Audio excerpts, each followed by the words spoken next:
Баршаңызға сәлем, менің сүйікті оқырмандарым. Менің арнама қош келдіңіздер. Бүгін мен сіздермен керемет жаңағы жазда балаларға жасап беруге өте ыңғайлы, қолжетімді заттардан тұратын балмұздақ ұсынбақшымын. Яғни бананнан жасалатын балмұздақ. Ол үшін бізге қажетті бананымызды аламыз. Мен 3 штук банан алдым. Оны осылай жұқа етіп кесіп аламыз. Және де тарелкаға немесе тақтаның үстіне осылай пленканы төсеп, дәл видеодағыдай салып, морозилкаға салып қоямыз. Міне қатырып алдық. Одан кейін блендерге саламыз. Үстіне аздап сгущенка және де сливки 33% құямыз. Негізі сливкидің орнына кәдімгі қарапайым сүтті де пайдалансаңыздар болады.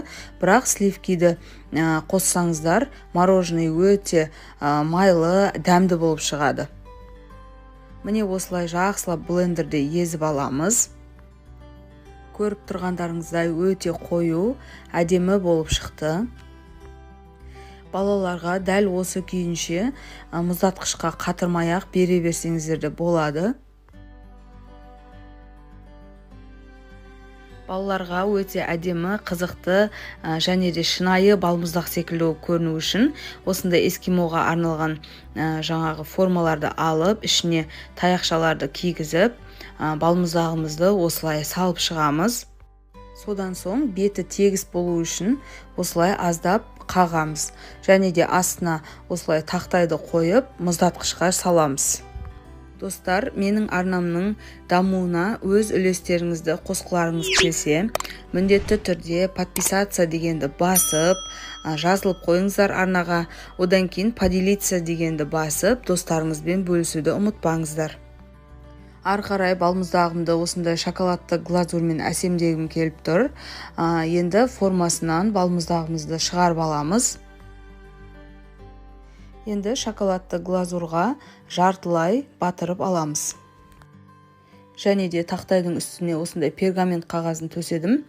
Біздің шоколадымыз сол кезде жабысып қалмай әдемі алынатын болады. Балмұздақ мұздай болғандықтан шоколад тез тоңып қалады. Сол үшін шоколадты қатпай тұрып үстіне себетін посыпкаларымызды тез-тез сеуіп аламыз.